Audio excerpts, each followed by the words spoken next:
The true story of the 688 and Major Charity Adams in 1945. When the world was still shaking from the final blows of World War II, there was one unit the U.S. Army never expected to become legendary: the 6,888th Central Postal Directory Battalion, better known as the 6888. And honestly, they didn't just make history, they dragged it into the light. These women were the first and only all-black, all-female battalion sent overseas during the war.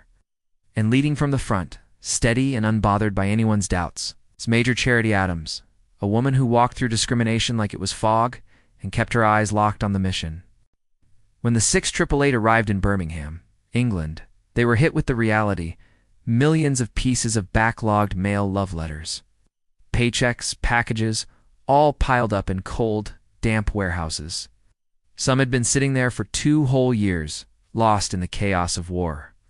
Morale across the European theater was tanking because soldiers felt forgotten. The army didn't think the job could be done anytime soon. "But Major Adams," she said, "watch us." Her battalion set up a 24/7 operation, breaking into 3 shifts, pushing through freezing temperatures, rats, and a whole lot of "you can't do this."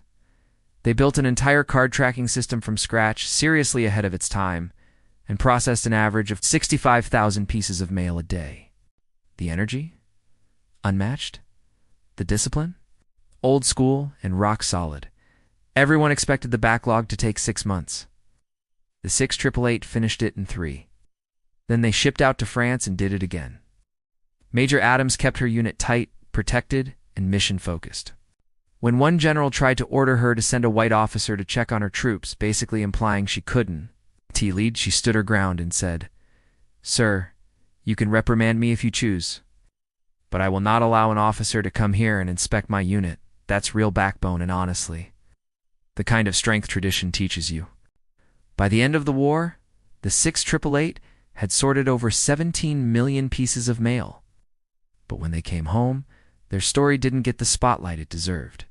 It took decades for their contributions to be properly honored.